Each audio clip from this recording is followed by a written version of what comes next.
Moraï Verabotai, Mishpacha Yekara, nous abordons à présent une actualité très intense compte tenu des efforts que nous devons faire pour accueillir une fête la plus difficile de toutes, n'est-ce pas? La fête de Pessah. Mais au préalable, je voudrais dire un mot sur la paracha quand même, parce que on peut pas abandonner la Torah, la Kriyat Torah, parce qu'il y a une fête. Il s'agit de la paracha de Tzab, ordonne. Et dans cette paracha, à nouveau, on s'adresse à Aaron, et on lui dit, on lui ordonne. Qu'est-ce que ça veut dire on lui ordonne?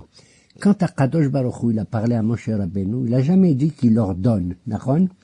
Pourquoi? Parce que Moshe connaît instinctivement la manière de faire les corbanotes et tout. Et pour lui, en vérité, quand on fait un corban, c'est pour nettoyer un péché, en général, d'accord? Tandis que pour Moshe Rabbeinu, ça n'existe pas qu'un homme y fasse des péchés. Il est tellement pur, tellement droit, tellement proche d'Akadosh Baruch Hu, que pour lui c'est étonnant. Par contre, à Aaron, il y a un homme qui est Ohev et Tzaberiot. Il aime les créatures, tous les êtres humains. Il sait qu'il y en a qui font des péchés, de temps en temps ça leur arrive, même Beshogeg, involontairement. Alors c'est pour ça qu'il lui dit à Akadosh Baruch Hu, Tzav et Aaron, tu vas lui ordonner. Tu ordonnes à chacun de faire pardonner ses péchés avec une offrande, même si ça lui coûte de l'argent. Ça, tu dois lui ordonner. C'est d'air. Ok? Et alors, la première des choses qu'il faut faire dans le Mishkan ou le Beth Amikdash, dès le matin, au petit matin, on désigne un Kohen. Qu'est-ce qu'il va faire? Le Deshen. Le Deshen, c'est quoi? Eh bien, le Mizbeach, il est plein de cendres, parce qu'on a fait la veille plein de korbanot, nachon? Et il faut le nettoyer. Et il change d'habit, ce Kohen-là qu'on a choisi, et il va à l'extérieur du Beth Amikdash pour déposer toutes ces cendres. Mais il laisse une partie qui ressemble, on appelle cette cendre, qui reste un peu sur le Mizbeah, on l'appelle tapouah, qui a la forme d'une pomme, pour ainsi dire. D'accord? Voilà, c'est une des premières mitzvahs que le Kohen il fait, et qui s'appelle Deshen. Et il faut absolument faire en sorte que sur le Mizbeah, qu'il y ait ou non des korbanot, et tamid tuchad à la Mizbeah, lo tichbe. Il faut toujours qu'il y ait du feu. Toujours. Même si tu fais pas un korban. D'accord? Et pour ça, on apportait, il y a des gens qui apportaient du bois, et même ceux qui apportaient du bois, ils faisaient hagaretim, une fête. Tu te rends compte? Rien que parce qu'ils apportent du bois. Qu'est-ce que ça veut dire? Tamid, tout le temps il faut un feu. Ça nous apprend à nous qu'on n'a pas le Beth Amikdash, malheureusement, qu'il faut avoir toujours de l'enthousiasme. Quand tu fais une mitzvah, fais-le avec chaleur, tu as compris? Yes. Pas avec froideur. C'est ça que ça veut dire, tout cas, l'eau tirbe, il faut pas refroidir la façon de faire les mitzvot. Oui.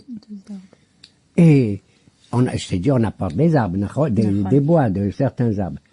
De tous les arbres, de tous les bois des arbres, tu peux apporter sauf de deux. Tu sais lesquels? Non.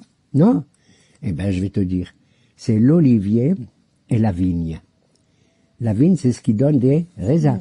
D'accord? Et alors on dit pourquoi? Pourquoi tu apportes de tous les bois? Les pauvres, la vigne et le raisin vont dire quoi? Et nous, on nous apporte pas? Alors on leur a dit, vous, votre avenir, il est mieux que votre présent. Ils ont dit pourquoi? Il a dit parce que vous donnez, toi l'olivier, tu donnes des olives, toi la vigne, tu donnes des raisins, et c'est pourquoi les Chachamim, pour ces deux fruits, ils ont fait une bracha spéciale. Pour tous les fruits, qu'est-ce que tu dis comme bracha? Boré, Peri, Aetz. D'accord? Mais pour l'olive, qu'est-ce que tu dis? Boré, Peri, à Geffen. D'accord? Pour le raisin. Spécial, pour le raisin. Et pour l'olive, qu'est-ce que tu dis? C'est comme le shemen. D'accord? Boré, Meoré, Aesh, t'allumes avec le feu. Donc on voit que les enfants de ces arbres, on appelle les enfants les fruits. Tu as vu comment on appelle nos enfants? Des fruits, des pérotes. L'olive et le raisin, ce sont les enfants de l'olivier et de la vigne. Bara, Mezaka, Abba. Un enfant, il donne du zéchout à son père. T'as compris? Il donne du zéchout. C'est extraordinaire.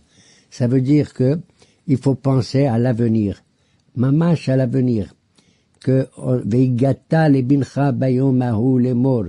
Et voilà pourquoi le fait de transmettre à nos enfants et à nos petits-enfants toute nos traditions. D'accord? Ok. Voilà. Et les corbanotes, bien sûr, du temps de Moshe Rabbeinu, ils étaient admis et tout. Il va arriver un temps quand le Mashiach viendra, selon certains hachamim, qu'on va annuler les corbanotes, sauf un corban qu'on appelle Toda, de remerciement. C'est tout. Mais c'est d'air? Ok. Et alors, donc, si on fait cette fête de Pessah, c'est pour dire Zecher Litziat Mitzrayim. C'est pour se souvenir qu'on est sorti d'Égypte. Dis-moi, toi, tu te souviens que tu es sorti d'Égypte? Non. Pas du tout. En vérité, on est sorti, que Dieu nous pardonne, de quatre galouillottes, Babel, Paras, Yavan et Édom. D'accord? On est sorti de ces quatre galouillottes. Et alors, on nous demande quand même de nous rappeler, parce que Mitzrayim, c'est le pays le plus important de la galoute, avant toutes les autres. D'accord? Voilà pourquoi on crie Pesach, Matzah ou Maror, Vaimarru et Hayehem. D'accord? Ils ont rendu amère notre existence là-bas en Égypte. D'ailleurs, c'est bizarre qu'on dit Pesach, Matzah ou Maror. On aurait dû dire Pesach, Maror ou Matzah. Puisque la Matzah, c'est le symbole de la libération. Alors, tu aurais dû dire Pesach, Maror ou Matzah. Alors, on explique qu'à partir du moment où tu fais le Korban Pessah et tu goûtes la liberté de la Matzah, pour ainsi dire, hein, et tu te souviens de l'amertume. C'est quand on est bien qu'il faut pas oublier les moments les plus difficiles qu'on a connus et de reconnaître et de redire même dans ces moments-là, merci à Akadosh Baruch Hu. De dire même à ce moment-là, merci à Akadosh Baruch Hu. Et alors, on s'installe et on crie, on est enfermé chez nous dans notre maison, peut-être qu'on a des invités, bien sûr, et on crie, Lahma Anya, ce pain de misère, Kol dirfi netevechot, celui qui a faim, il vient manger. Dis-moi, tu invites quelqu'un pour manger un pain de misère, toi? Non. Qu'est-ce que ça veut dire ça? Non, ça veut dire que je sais que tous, vous acceptez comme si vous allez ressentir le pain de misère qu'on a mangé en Égypte. D'accord? Et Al-Ahma'aniya, en Égypte, on a mangé un pain de misère. Mais maintenant, on va manger bien comme il faut, d'accord? Et après, on va aller à Israël, Bénéhorin. Quand on sera en Israël et à Jérusalem, on mangera beaucoup mieux, beaucoup mieux. Mais j'ai une question un peu difficile. On nous demande Zecher Litziat Mitzrayim, de se souvenir de la sortie d'Égypte. C'est-à-dire. Mais moi, ce qui me fait mal au cœur, c'est quoi? C'est qu'on ne dit pas Zecher Liknisat Misraïm, de se souvenir quand on est entré, quand on est sorti, et que le bon Dieu, il a envoyé les Hassan Makot, les duplés, tout, c'est bien, merci, bon Dieu, merci. Mais c'est à cause de quoi qu'on est sorti d'Égypte et qu'on a eu des malheurs? C'est à cause que nous, on est descendus en Égypte, oui ou non? Et à cause de qui? À cause de quoi? À cause des problèmes qu'il y a eu dans la famille, dans notre famille. Ils ont vendu Yosef, ils l'ont jeté dans un puits. Nachon? Est-ce qu'ils ont coupé sa tunique, ils ont mis du sang dessus, le pauvre Yaakov qui va pleurer et qui ne reçoit plus la Shekhinah depuis longtemps et tout? C'est beaucoup plus tard qu'il apprend que Yosef est vivant, qu'il devient le vice-ministre, le vice-pharaon, qu'il descend en Égypte et qu'ils sont restés là-bas. T'as compris? Alors voilà pourquoi moi je dis, c'est très bien, mais j'ose me permettre de dire, nous devons penser aussi à Zecher Lichnisat Misraïm. C'est nous-mêmes qu'on a mis notre tête dans le malheur, d'accord? Mais c'est dire. Et à mon avis, c'est mamache assez important. Et on apprend aussi que quand on fait la Haggadah, tu as remarqué, la Haggadah c'est un moment important, il y a du monde qui l'écoute et qui le lit. Il faut donner à chaque enfant une partie de lire. Mais quand je lis la Megillah d'Esther, par exemple, à Purim, avant, à la synagogue, qu'est-ce qu'on fait? On fait une bracha. Baruch ata Hashem al mikra Megillah. D'accord? Et quand on fait n'importe quelle mitzvah, on fait une bracha avant. Quand tu lis la Torah, on fait une bracha sur la Torah, le Sefer Torah. Pourquoi on ne fait pas une bracha sur la Haggadah avant? Tu sais pourquoi? C'est parce que quand tu racontes At Magida, Atamagid et Mashekara La'am Shelanu, Il y en a qui racontent un petit peu, il y en a qui racontent un peu plus, il y en a qui racontent beaucoup plus. D'accord? Il n'y a pas de gvoul, il n'y a pas de mesure dans cette mitzvah de raconter de Vehigata les bincha. Il n'y a pas de mesure. Mais la Megillah dessert, il y a une mesure. Tu lis que la Megillah. La Torah, tu lis que la Torah. D'accord? Mais la Haggadah, eh ben, chacun comme il peut. Vehigata. Mitzvah les saper, vechol amarpe les saper bitziat misraim, areze meshuba. Et celui qui parle le plus longuement, il est digne de louange.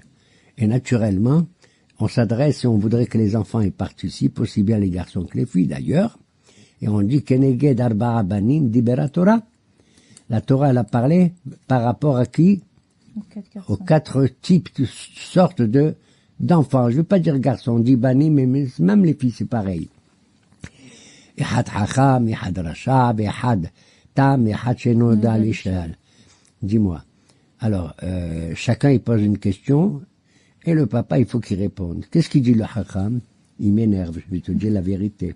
Tu sais pourquoi il m'énerve? Mon fils, pose-moi une question. On attend, tout le monde, on attend Shulchan Aruch pour passer à table et manger. On a faim, d'accord? Pose-moi ta question, tu sais quoi? Alors le hacham, le fils hacham, il te dit, Ma haidot ve'achokim mishpatim, ashetziva Hashem. Papa, je veux que tu me dises quelle est la différence entre les mitzvot qui s'appellent haidot, chokim et mishpatim.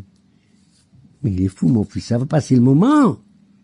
Haidot, c'est des mitzvot qu'on fait comme on est le témoin que Dieu existe, ou que Dieu, il a créé le monde. On est haidot. D'accord? C'est bien.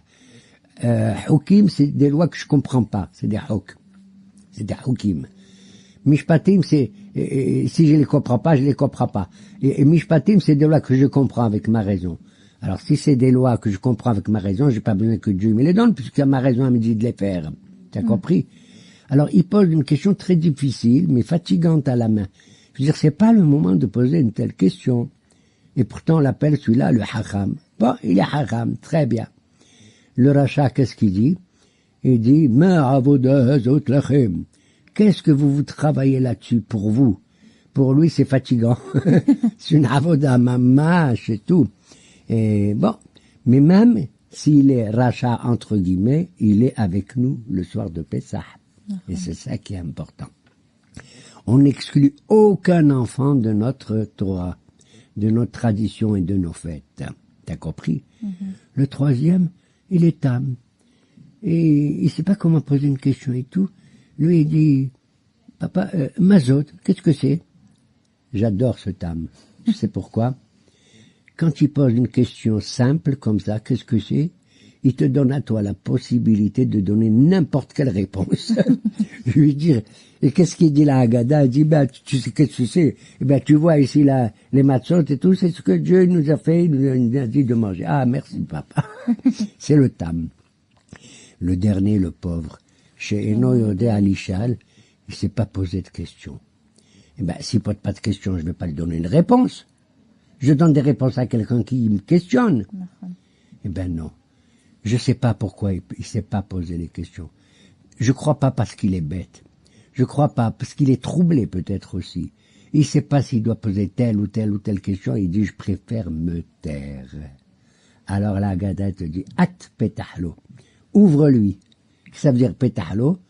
Ouvre-lui la porte des questions et de son esprit. Mon fils, je sais que tu as des problèmes pour poser une question. C'est pas négatif, ça peut être même très très très positif. Hein? Tu t'attends à ce que moi je parle pour toi.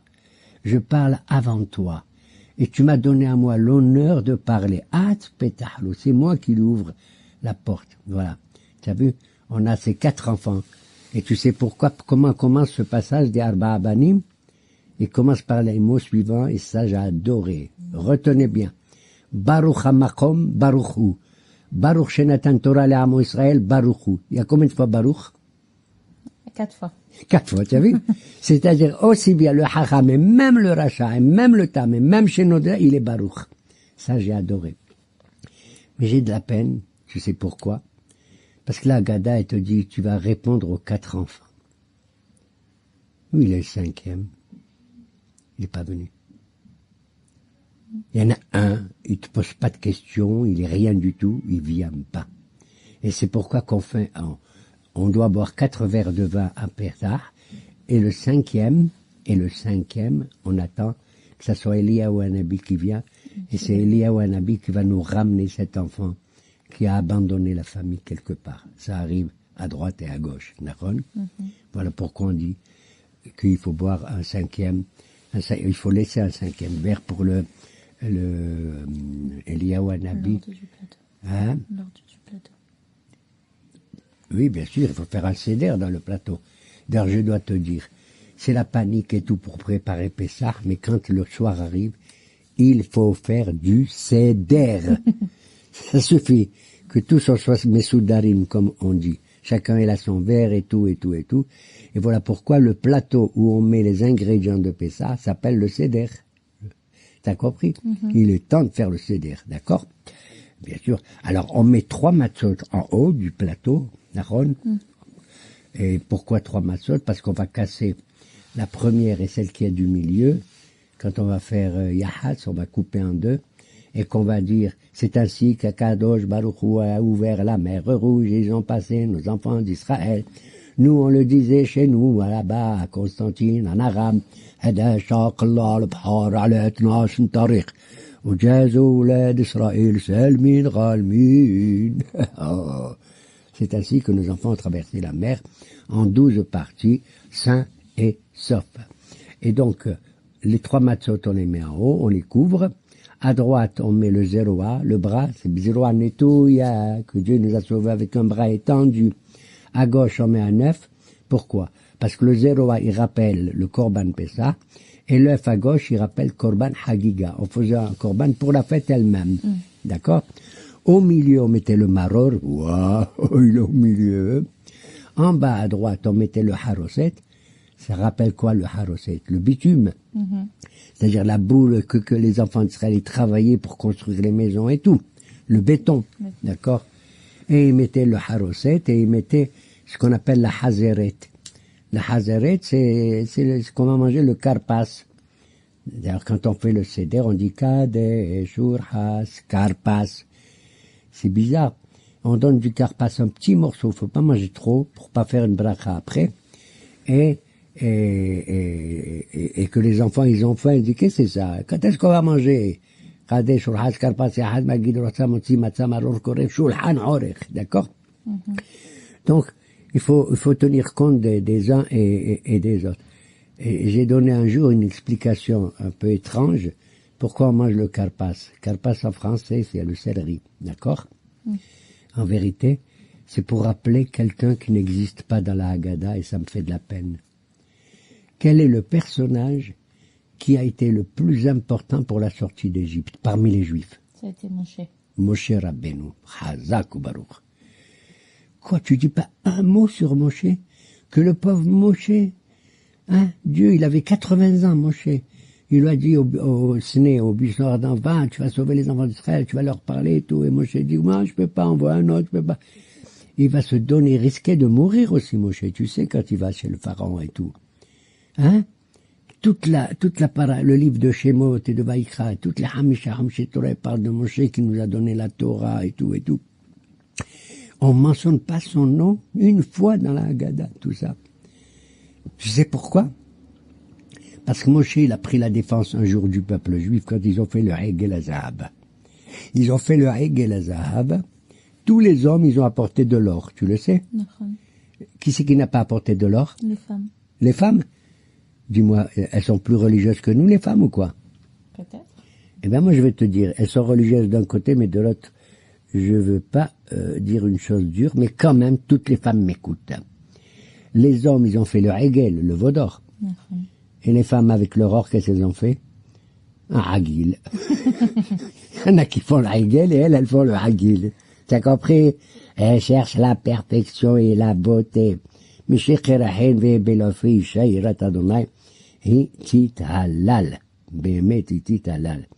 Et donc, voilà, on termine cette Haggadah. Il y a plein de choses à dire, bien entendu, par un piyut très très beau qui s'appelle Hadgadia.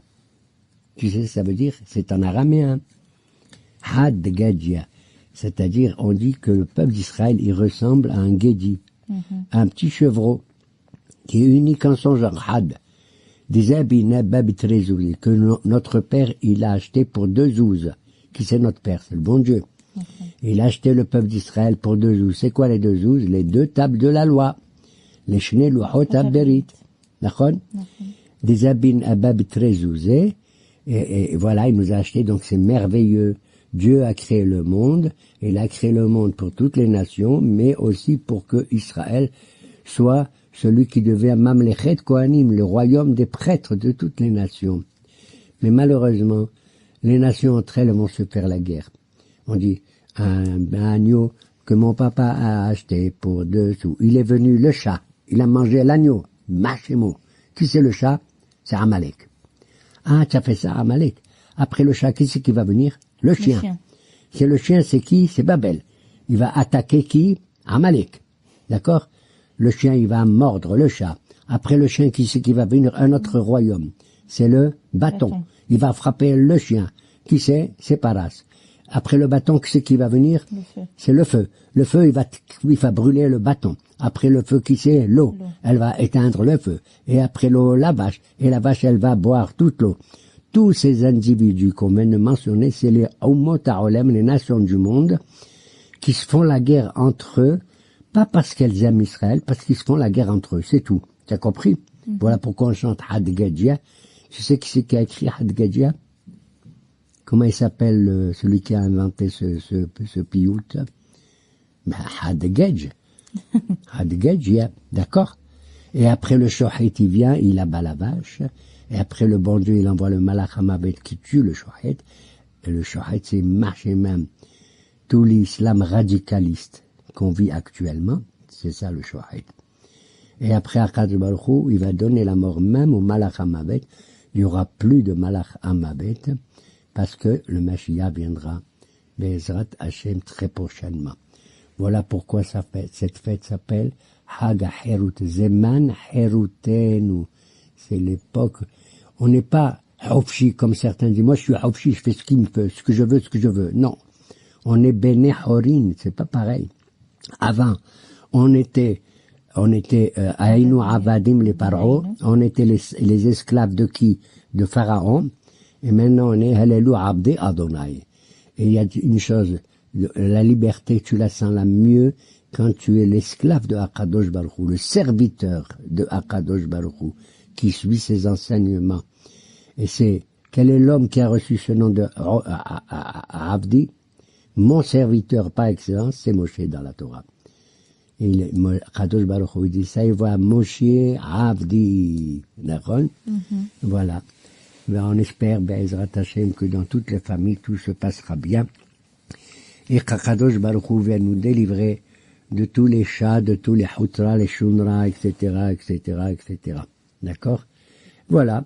On termina aussi avec, puisque mes enfants, ils m'ont posé des questions, d'accord? Eh ben, moi aussi, je vais leur poser des questions. Je vais leur dire, Ehad, Mi Odea, 1, le chiffre 1, c'est un nombre. C'est pas l'ombre de quelque chose, c'est un nombre. C'est important. Qu'est-ce qu'ils vont, tous ils vont crier, Ani Yodea, Ehad, Mi Yodea, Ani Yodea. 1, c'est le bon Dieu. 2, c'est qui? C'est les Luchot Abrit. Harut à la Luchot. Le vrai Harut, c'est de faire ce qui est gravé dans les tables de la loi. 3, qu'est-ce que c'est? Shlosha Avot, Abraham, Isaac, Yaakov. 4, qu'est-ce que c'est? Les Imahot. 5, qu'est-ce que c'est? Hamisha, Humshe Torah. 6, qu'est-ce que c'est? Shisha, Sidre, Mishnah. 7, qu'est-ce que c'est? Shemé Shavta, les jours de la semaine, avec le Shabbat comme couronne. 8, qu'est-ce que c'est? Shmona Yeme Mila. 9, qu'est-ce que c'est? Tisha Yarhel Leda, la maman qui accouche. Et 10, qu'est-ce que c'est? J'ai oublié. Ah ben, c'est Aseret Adibrot, les 10 commandements. 11, c'est les 11 étoiles que Yosef il a fait.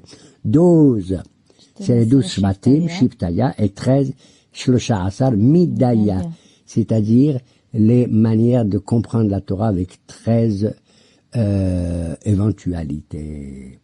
Nous vous souhaitons à tous Hag Sameach.